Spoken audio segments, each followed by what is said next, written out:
They say Jamaica is free, but what if I told you that freedom was only an illusion? What if the poverty, the debt, the struggling farmers, the failing hospitals, and the endless loans were all part of a plan, a design so old, so polished, that most Jamaicans can't see it anymore? This is the story they never wanted you to hear. Listen till the end, because the truth about how the West keeps Jamaica poor and dependent will make your blood run cold. It started with what seemed like progress. After independence, Jamaica was promised development, new infrastructure, loans for education, help for farmers, and investments to create jobs. Western governments sent money. The World Bank, the IMF, and development agencies arrived with suits, smiles, and papers that glittered with promises. But every contract had a hidden hook. In the 1,970 seconds, Jamaica borrowed millions to build schools, roads, and factories. But for every dollar borrowed, almost $2 had to be repaid in interest. By the 1,990 seconds, Jamaica owed billions, more than the country could ever repay. Hospitals couldn't afford medicine. Teachers weren't paid on time. Farmers lost their land because imported goods flooded the market. What no one told the people was that Jamaica was caught in a new kind of slavery, economic dependency. Behind closed doors, secret meetings took place between Jamaican ministers and Western financial advisors. The deals always followed the same formula. "We'll help you," they said, "but you must privatize." And privatize meant sell the sugar factories, sell the ports, sell the power company, sell the land. By 2005, more than 80% of Jamaica's key industries were controlled by foreign investors. But that wasn't the end of it. In 2012, a classified document known as the Kingston Compact was signed between the Jamaican government and an alliance of Western development banks. The agreement claimed to modernize Jamaica's economy, but the fine print gave foreign lenders control over all major infrastructure projects for 25 years. That meant foreign companies could decide who built roads, ports, and even government buildings using Jamaican labor at minimum cost, while exporting profits back home. One of the Jamaican negotiators at the time, a man named Carlton Devereaux, would later reveal in a leaked voice message that he tried to warn the Prime Minister. In his words, "Dem giving we money, but dem own everything when the deal done. Every loan is a leash, and every payment is a chain." But the warning never reached the people. Instead, Jamaica was told it was reforming. The media was filled with foreign consultants praising the government for fiscal discipline. But behind the scenes, local farmers were losing their lands to development projects that never developed. In Street Elizabeth, sugar workers who had farmed for generations were told their land was being acquired for foreign investment. They were promised jobs, but none came. Instead, luxury villas and private estates appeared, surrounded by fences and guarded gates. In Kingston, a whistleblower from the Ministry of Finance leaked an internal memo revealing that Jamaica's debt repayments to foreign banks had reached $1 billion annually, while hospitals struggled to buy syringes. The memo stated bluntly, "Our economic independence is largely symbolic. Major fiscal policy decisions must be approved by international lenders before implementation." The revelation sparked quiet anger, but few dared to speak publicly. Some journalists who tried to investigate found their stories mysteriously pulled from national newspapers. Others received threats. Then came the most shocking discovery, an operation known internally as Project Pivot, launched by a Western Economic Task Force in partnership with high-level Jamaican officials. The stated goal was to enhance Jamaica's competitiveness in the global market. But the real purpose, hidden in confidential annexes, was to restructure Jamaica's agricultural export system so that foreign companies could directly control the supply of key crops like coffee, cocoa, and sugar. A 2020 audit leaked by a senior customs officer revealed that more than 60% of Jamaica's agricultural export licenses were held by offshore corporations registered in London, Geneva, and Washington, D.C. Even the coffee grown by Jamaican farmers, labeled and sold as Jamaican Blue Mountain, was mostly owned by foreign marketing companies who paid locals a fraction of the profits. When people began to question, Western diplomats released statements about partnerships for growth. But the numbers told a different story. The richer the corporations became, the poorer Jamaica grew. And that was when the twist began. Late one night in 2021, a team of independent Jamaican journalists, known as the Ground Truth Collective, hacked into a government data server that had been quietly storing confidential communications between the Ministry of Finance and several Western embassies. What they found was beyond imagination, hundreds of emails proving that Western consultants were secretly dictating Jamaica's budget priorities. In one email from a European development officer, the words were chilling. Avoid increasing local food production subsidies. This reduces import dependency and could destabilize existing trade agreements. It meant they were intentionally keeping Jamaica dependent on imported food, ensuring that local farmers could never compete.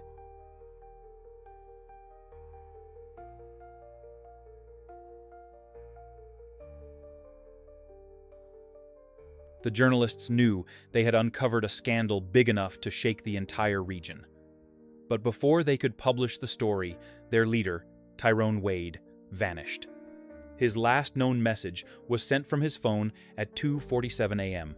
It said only 4 words: "They found the files." The next morning, his apartment was ransacked. His laptop was gone. The Ground Truth Collective went silent. But the files survived, copied to a hidden server in Africa. And when those files were finally released, the world would discover that Jamaica's poverty was never an accident. It was a strategy. The leak hit the world like lightning.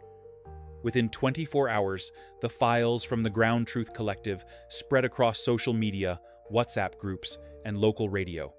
Jamaicans, who had spent decades wondering why the country never seemed to rise, finally saw the truth in black and white.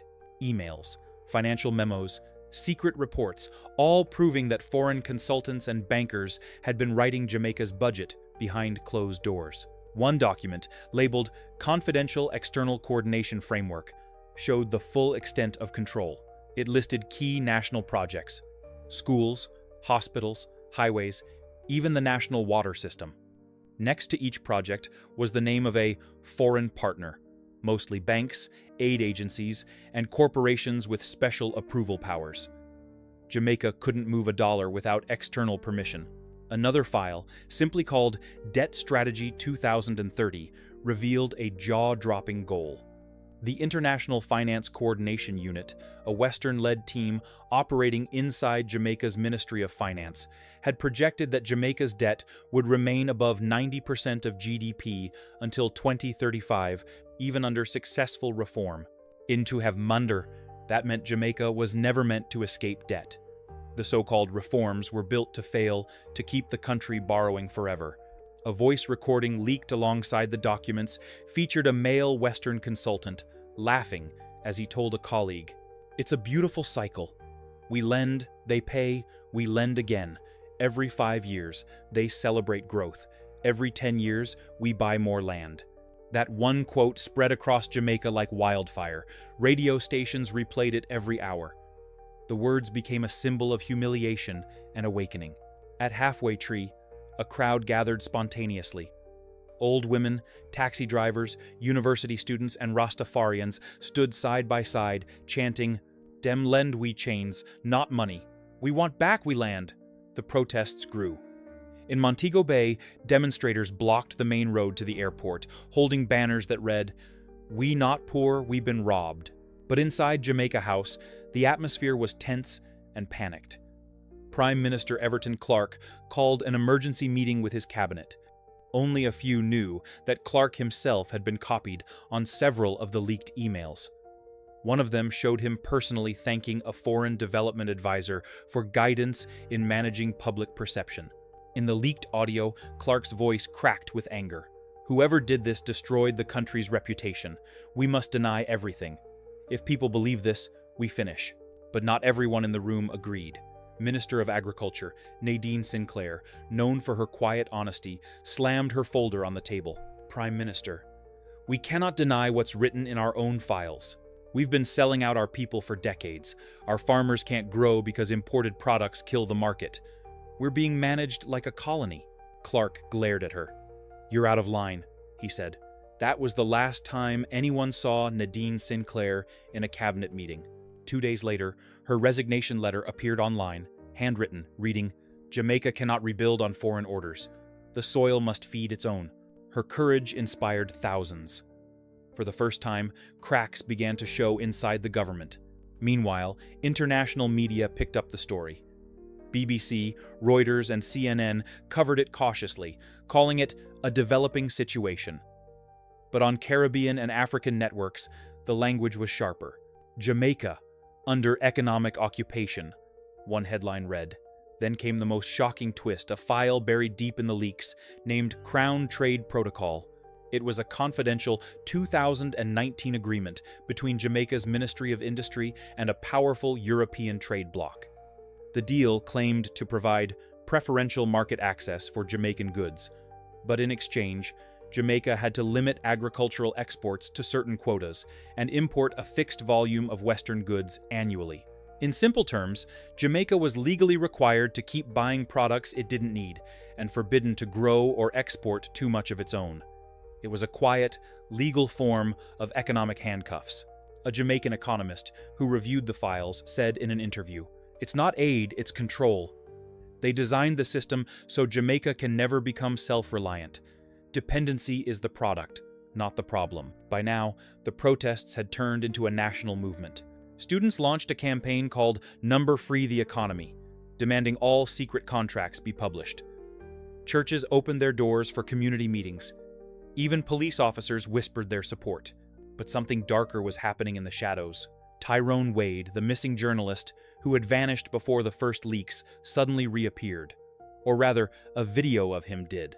Posted anonymously, the footage showed Tyrone sitting in a dimly lit room. He looked exhausted, but determined. His voice was soft, but steady. "They think Jamaica is just numbers on paper, but it's people. It's life. I've seen the contracts. I've heard the calls. They promised to develop us, but what they really built was control. The loans, the deals, the privatization, all of it is a system to keep Jamaica under watch." He paused, staring straight into the camera. "And there's something else, a new program coming. They call it Project Greenlight. It will make everything worse.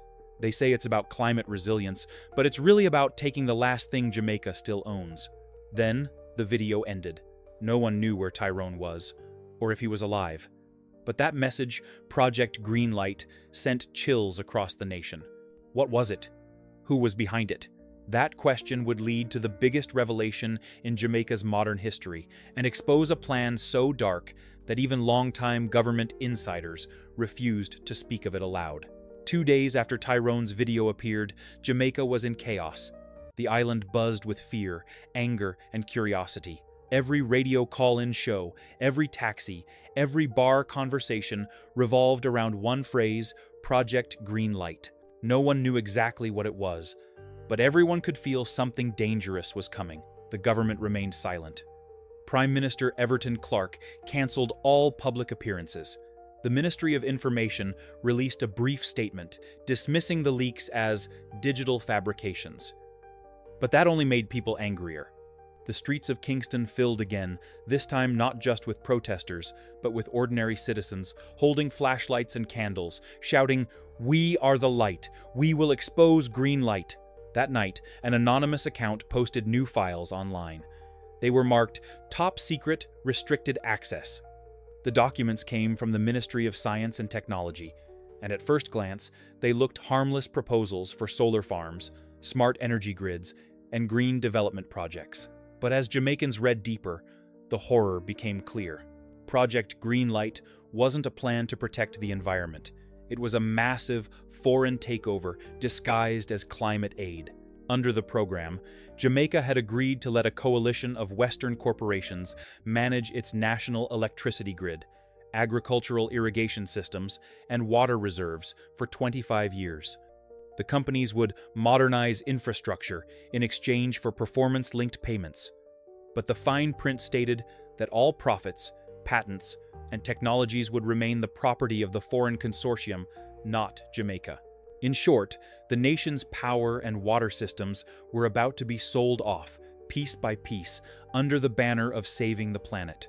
Even worse, one of the documents included a confidential memo from an American energy consultant addressed to the Jamaican Minister of Finance. It read, "We appreciate Jamaica's cooperation. Once Phase 2 is completed, foreign oversight will ensure efficiency and eliminate domestic policy interference." That phrase, "eliminate domestic policy interference," spread through Jamaica like poison. It meant that once the deal was signed, no Jamaican government could reverse it, not even future ones. The country's lifeline would belong to private corporations headquartered overseas. LJ, one of the surviving journalists from the Ground Truth Collective, reappeared online to decode the files live. Her voice trembled with rage as she explained what was really happening. They call it climate aid, but it's economic conquest. Jamaica produces sunlight, rain, and fertile soil, yet somehow we must pay foreigners to manage them. We're being made renters on our own island. The reaction was explosive. In Montego Bay, protesters shut down the main highway, chanting, "No green light, no sellout." In Spanish Town, hundreds gathered outside the Ministry of Energy, holding empty water bottles as symbols of the coming scarcity. But while the people marched, the politicians hid. Then, in a shocking twist, a new leak appeared this time from inside the office of the Prime Minister. It contained a transcript of a secret phone call between Prime Minister Clark and a senior European diplomat. Clark: "The backlash is too much. The people are turning." Diplomat: "We understand, but you must hold the line. The contract has already been executed." Clark: "Executed? You mean?" Diplomat: "Phase 1 begins next quarter. Payments have already been processed. Remember, your security depends on our cooperation." That one sentence, "Your security depends on our cooperation," was all Jamaica needed to hear. The country realized its leader wasn't just compromised, he was controlled. Within hours, mobs stormed government offices, demanding Clark's resignation.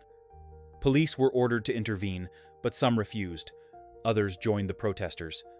The nation teetered on the edge of collapse, but amid the chaos, one brave insider made a move that would change everything. An IT officer from the Ministry of Energy, Andre Mackenzie, leaked a folder labeled Project Greenlight Investor Summary. The file listed the real owners of the foreign consortium. They weren't random corporations, they were subsidiaries of 3 of the same banks that had once controlled Jamaica's debt during the 1982 IMF crisis. The same institutions that had crippled Jamaica's economy 40 years earlier were back this time, hiding behind green logos and climate slogans. The revelation shocked the world. African and Caribbean newspapers called it climate colonialism. One Trinidadian editorial headline read, "They used chains before, now they use contracts." In London and Washington, government officials denied involvement, calling the accusations baseless conspiracy theories.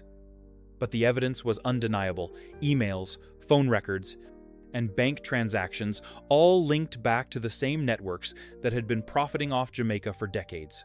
And then, late one evening, as rain poured over Kingston, a breaking news alert flashed across every screen. Prime Minister Everton Clark has fled the country. He had boarded a private jet at Norman Manley Airport under diplomatic protection, destination unknown. Within hours, the cabinet dissolved. The country was leaderless. Chaos filled the vacuum. Looting broke out near crossroads. Police helicopters circled over Halfway Tree. Rumors spread that the military was preparing to step in. But what came next, no one saw coming. A mysterious broadcast interrupted regular programming across every major station. The screen turned black, then flickered to life. It was Tyrone Wade alive.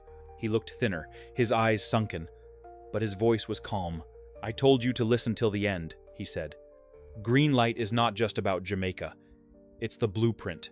They've done it in Africa, in Latin America, and now they want the Caribbean. But there's one thing they didn't plan for the people waking up." He leaned closer to the camera. "I have the final files, the ones that prove everything. If I disappear again, they will release automatically. The truth cannot die this time." The broadcast cut abruptly, and just like that, Jamaica entered the most dangerous moment in its modern history, between awakening and chaos, between truth and silence. The final battle for the island's independence was about to begin, not on a battlefield, but in the light of the people's awakening. When Tyrone Wade's broadcast ended, the island seemed to hold its breath. Every Jamaican watching knew one thing: the game had changed forever. The truth was no longer hidden in emails and contracts. It was living, breathing, on their screens. Within hours, the government collapsed into confusion. Ministers resigned, secretaries vanished. The Prime Minister's jet was confirmed to have landed in Zurich, where insiders said he was seeking asylum. But what truly shocked the world wasn't his escape, it was what he left behind. Investigators searching his office discovered a hidden drawer behind a false wall panel. Inside were paper files stamped classified, Project Greenlight, executive only. The documents revealed payments from offshore accounts totaling over $120 million routed through the Cayman Islands, London, and New York. But the destination accounts weren't foreign. They belonged to Jamaican officials, hidden under shell companies with code names like Sunrise Equity and Orchid Holdings. The scandal exploded. Newspapers called it the largest political betrayal in the Caribbean. On talk shows, angry callers demanded every corrupt official be tried for treason. The people had reached their breaking point, and yet, the more that was uncovered, the darker the story became. Among the papers was a folder titled Western Coordination Memo, January 2023. It was a meeting summary between high-level Western financial envoys and Jamaican officials, discussing what would happen after Project Greenlight. The plan was breathtakingly cold. Upon successful transfer of energy and water infrastructure, initiate Phase 4 Resource Management Partnership. Objective: foreign oversight of agricultural water supply, fisheries, and mineral rights. It meant that after controlling Jamaica's debt, electricity, and water, the next target was food and natural resources. The memo ended with a single, chilling sentence: dependency must remain stable to ensure compliance. UARC. That line would become infamous, printed on protest banners, painted on walls, and shouted in Parliament when it was later reopened by the interim government. But the storm was far from over. LJ, who had gone into hiding after her earlier exposés, resurfaced on an independent online news platform, broadcasting from an undisclosed location. Her report was titled The Colonization Playbook. In her broadcast, she exposed a coordinated global strategy, a repeating pattern across poor nations: debt, privatization, aid, dependency, and then full resource capture. It happened to Ghana's gold, she said. It happened to Zambia's power grid. And now it's happening to Jamaica. The West has mastered the art of empire without soldiers. Her words ignited something powerful. Jamaicans began to see their struggle as part of a global one. Caribbean islands that had once stayed silent, St. Lucia, Barbados, Trinidad, Antigua, began releasing statements of solidarity. Hashtags like number economic freedom and number not for sale went viral. But back in Jamaica, the situation was growing dangerous. Rumors spread that Western intelligence agents had arrived quietly to stabilize the situation. Mysterious black SUVs appeared near the Broadcasting Commission. Internet outages began hitting certain news websites. Then came the shocking broadcast interruption. As LJ spoke live, her screen flickered, and a second video suddenly overlaid her feed, a dark background, a familiar voice. It was Lucas Brandt, the powerful European banker whose name had appeared in earlier scandals. "You people think you understand the world," Brandt said, his voice calm and mocking. "But you don't. Your country survives on our loans, our trade, our power. If Jamaica stops cooperating, it collapses. Dependency isn't evil, it's control." Then, almost smirking, he said, "Remember this. Independence without power is just decoration." The feed cut. The world was stunned. That short message became one of the most replayed and hated clips in Jamaican history. Protesters burned effigies of Brandt in Halfway Tree Square. Street artists painted murals of broken chains across Kingston, with one phrase written in bold red: "We not decoration, we the roots." But even as outrage grew, a new force was rising quietly: the Jamaican Defense Forces. For months, soldiers had been watching politicians surrender the island's sovereignty, piece by piece. Now, they took a stand. Under Colonel Desmond Grant, they announced Operation Independence Dawn. Their statement was broadcast live from the Army's headquarters. This is not a coup. This is liberation. We will protect the people, secure national assets, and restore Jamaica's dignity. No foreign power will own our soil again. Cheers erupted across the nation. Crowds poured into the streets, waving black, green, and gold flags. Farmers in Clarendon and Manchester formed roadblocks to stop foreign trucks from leaving industrial estates.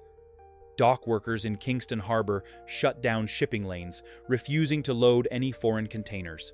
For the first time in decades, Jamaica was united not by fear, but by fury and pride. Still, questions remained. Where was Tyrone? What happened to the final files he promised? 3 days later, the answer came. A mysterious link appeared on social media, shared by an anonymous user calling themselves Truthkeeper876. The link led to a data archive called the West Files Final Evidence.